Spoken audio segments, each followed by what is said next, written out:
Hi friends, പുതിയൊരു വീഡിയോയിലേക്ക് വീണ്ടും സ്വാഗതം. അപ്പോൾ ഇന്നത്തെ വീഡിയോ എന്ന് പറയുന്നത് എല്ലാവർക്കും ഉപകാരപ്പെടുന്ന കുറച്ച് ടിപ്സൊക്കെ ആയിട്ടാണ് കേട്ടോ വന്നിരിക്കുന്നത്. അപ്പോൾ നമുക്ക് വീഡിയോയിലേക്ക് പോവാം. അപ്പോൾ ഫസ്റ്റ് ടിപ്പിനായിട്ട് ഞാനിവിടെ ചെറിയൊരു കഷ്ണം തുണിയാണ് കേട്ടോ എടുത്തിരിക്കുന്നത്. ഇനി നമുക്ക് ഈ തുണിയിലേക്ക് ഞാൻ കുറച്ച് അരിയാണ് ഇട്ട് കൊടുക്കുന്നത്. ഏതരി വേണമെങ്കിലും നമുക്ക് എടുക്കാം കേട്ടോ. ഞാനിപ്പോൾ കുറച്ച് പച്ചരിയാണ് എടുത്തിരിക്കുന്നത്. ഇനി അതിലേക്ക് നമുക്ക് കുറച്ച് കംഫർട്ട് ഒഴിച്ച് കൊടുക്കാം. കുറച്ച് ഒഴിച്ചാൽ മതി, ഒരുപാട് കംഫർട്ടിൻ്റെ ഒന്നും ആവശ്യമില്ല കേട്ടോ. കുറച്ച് ഒഴിച്ച് കൊടുക്കുക. എന്നിട്ട് നമുക്ക് ഈ തുണിയൊന്ന് നന്നായിട്ടൊന്ന് മടക്കിയെടുക്കണം. മടക്കിയെടുത്തിട്ട് നമുക്കൊരു റബ്ബർ ബാൻഡോ എന്തെങ്കിലും ഒന്ന് ഇട്ട് കൊടുത്തതിന് ശേഷം നമ്മൾ അലമാരിയിൽ ഡ്രസ്സൊക്കെ വെച്ചിരിക്കുന്ന ഡ്രസ്സിൻ്റെയൊക്കെ ഇടയിൽ ഇങ്ങനെ കൊണ്ട് വെച്ച് കൊടുത്താൽ മതി. നമ്മുടെ ഡ്രസ്സിനൊക്കെ നല്ലൊരു സ്മെല്ലായിരിക്കും കേട്ടോ. അപ്പോൾ ഈ മഴക്കാലത്ത് ഡ്രസ്സൊക്കെ ഇങ്ങനെ നമ്മൾ മടക്കി വെക്കുമ്പോൾ വല്ലാത്തൊരു പൂപ്പൽ മണമൊക്കെ വരാൻ ചാൻസ് ഉണ്ടല്ലേ. അപ്പോൾ അതൊക്കെ പോയിട്ട് നമ്മുടെ ഡ്രസ്സൊക്കെ നല്ലൊരു സ്മെല്ല് വരാനായിട്ടുള്ള ടിപ്പാണ് കേട്ടോ.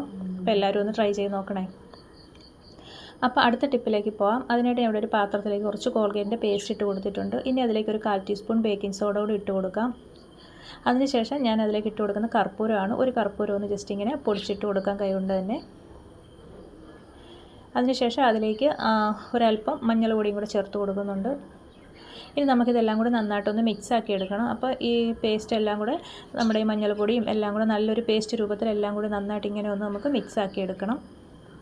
അപ്പം ഞാൻ ഇതൊരു പേസ്റ്റാക്കി എടുത്തിട്ടുണ്ട്. ഇനി ഇതുപോലെ നമ്മുടെ കുപ്പികളൊക്കെ ഉണ്ട് നമ്മുടെ വീട്ടിൽ പ്ലാസ്റ്റിക്കിൻ്റെ. അപ്പോൾ അങ്ങനെ കളയാൻ വെച്ചിരിക്കുന്ന കുപ്പിയുടെ ഒക്കെ അടപ്പുകളുണ്ടെങ്കിൽ കളയാതെ എടുത്തിട്ട് ഇതുപോലെ ഒന്ന് വെച്ച് കൊടുക്കുക കേട്ടോ.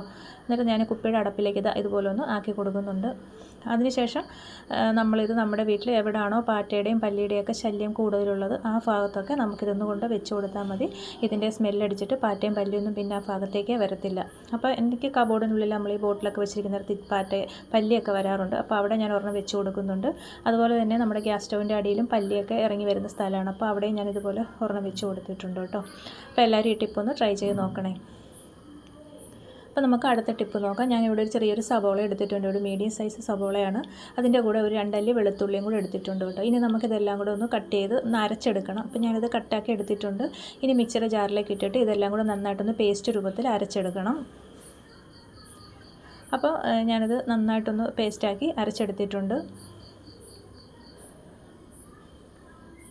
ഇനി നമുക്കിതിൽ മറ്റൊരു പാത്രത്തിലേക്കൊന്ന് ആക്കി കൊടുക്കാം കേട്ടോ. ഒരു പാത്രത്തിലോട്ട് ആക്കിയതിന് ശേഷം നമുക്ക് ആ മിക്സിയുടെ ജാറും അതിൻ്റെ അടപ്പും എല്ലാം കൂടെ കഴുകി ആ വെള്ളം കൂടെ നമുക്ക് ഇതിലേക്ക് ഒഴിച്ച് എടുക്കാം കേട്ടോ.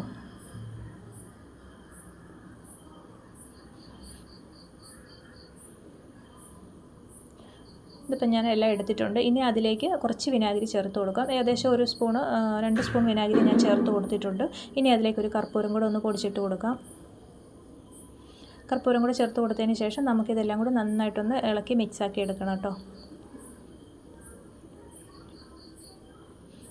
ഇതിപ്പോൾ എല്ലാം കൂടെ നന്നായിട്ടൊന്ന് മിക്സാക്കി എടുത്തിട്ടുണ്ട്.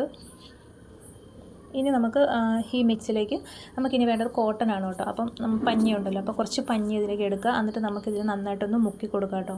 ഇങ്ങനെ ഒന്ന് ഡിപ്പ് ചെയ്ത് എടുത്തതിന് ശേഷം നമുക്കിത് നമ്മളെ വീട്ടിൽ ചെടിയൊക്കെ ഇൻഡോർ പ്ലാന്റൊക്കെ വെച്ചിട്ടുണ്ടാവില്ലേ. അപ്പോൾ അവിടെയൊക്കെ ഇങ്ങനെ കൊതുകിൻ്റെ ശല്യം ഒരുപാട് കൂടുതലായിരിക്കും പ്ലാന്റൊക്കെ വെച്ചിരിക്കുന്ന സ്ഥലത്ത്. അപ്പോൾ ആ ചെടിച്ചട്ടിയുടെ സൈഡിൽ ഇതുപോലെ ഒന്ന് വെച്ച് കൊടുക്കുകയാണെങ്കിൽ ഇതിൻ്റെ സ്മെല്ലടിച്ചിട്ട് കൊതുകും ഈച്ചയൊന്നും നമ്മുടെ പ്ലാന്റിൻ്റെ അടുത്തേക്ക് വരത്തില്ല കേട്ടോ. അപ്പോൾ നമ്മൾ കിച്ചണിലൊക്കെ നമ്മൾ ഇതുപോലെ എല്ലാവരും പ്ലാന്റൊക്കെ വെച്ചിട്ടുണ്ടാവില്ലേ. അപ്പോൾ അവിടെ ഇങ്ങനെ നമുക്ക് വെച്ച് കൊടുക്കാവുന്നതാണ് കേട്ടോ. അപ്പോൾ കൊതുക് ശല്യം ഒരുപാട് കുറയ്ക്കാൻ പറ്റും കേട്ടോ.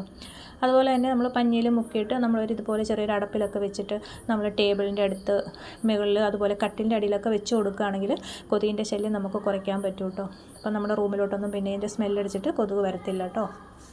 അപ്പോൾ അടുത്ത് നമുക്ക് ഈ ഒരു സൊല്യൂഷൻ നമ്മൾ ചെറിയൊരു ഇതുപോലെ ഒരു പാത്രത്തിലൊക്കെ ഒന്ന് ഒഴിച്ചു കൊടുത്തതിന് ശേഷം നമ്മൾ കൊതുക് ശല്യം കൂടുതലുള്ള ഭാഗത്തൊക്കെ ഒന്ന് കൊണ്ട് വെച്ച് കൊടുത്താൽ മതി. നമ്മുടെ ജനാലയുടെ സൈഡിലോ അപ്പോൾ അങ്ങനെയുള്ള ഭാഗത്തൊക്കെ വെച്ച് കൊടുക്കുമ്പോൾ കൊതുക് അങ്ങോട്ട് വരത്തേയില്ല. അപ്പോൾ കൊതുകിൻ്റെ ഈച്ചയുടെ ശല്യമൊക്കെ കുറയ്ക്കാൻ പറ്റും കേട്ടോ. അപ്പോൾ ഈ ടിപ്പ് എല്ലാവരും ഒന്ന് ട്രൈ ചെയ്ത് നോക്കണം കേട്ടോ. അപ്പോൾ നമുക്ക് ഈസി ആയിട്ട് വീട്ടിലുള്ള സാധനങ്ങൾ വെച്ചിട്ട് ചെയ്യാൻ പറ്റുന്ന ടിപ്പുകളാണ് കേട്ടോ ഞാൻ കാണിച്ചത്. അപ്പോൾ ഇത്രയേ ഉള്ളൂ വീഡിയോ ഇഷ്ടപ്പെട്ടാൽ ലൈക്ക് ചെയ്യാൻ മറക്കല്ലേ. ആദ്യമായിട്ട് കാണുന്ന കൂട്ടുകാരുണ്ടെങ്കിൽ ഒന്ന് സബ്സ്ക്രൈബ് ചെയ്ത് സപ്പോർട്ട് കൂടി ചെയ്യണം കേട്ടോ. അടുത്ത വീഡിയോ ആയിട്ട് വീണ്ടും കാണാം.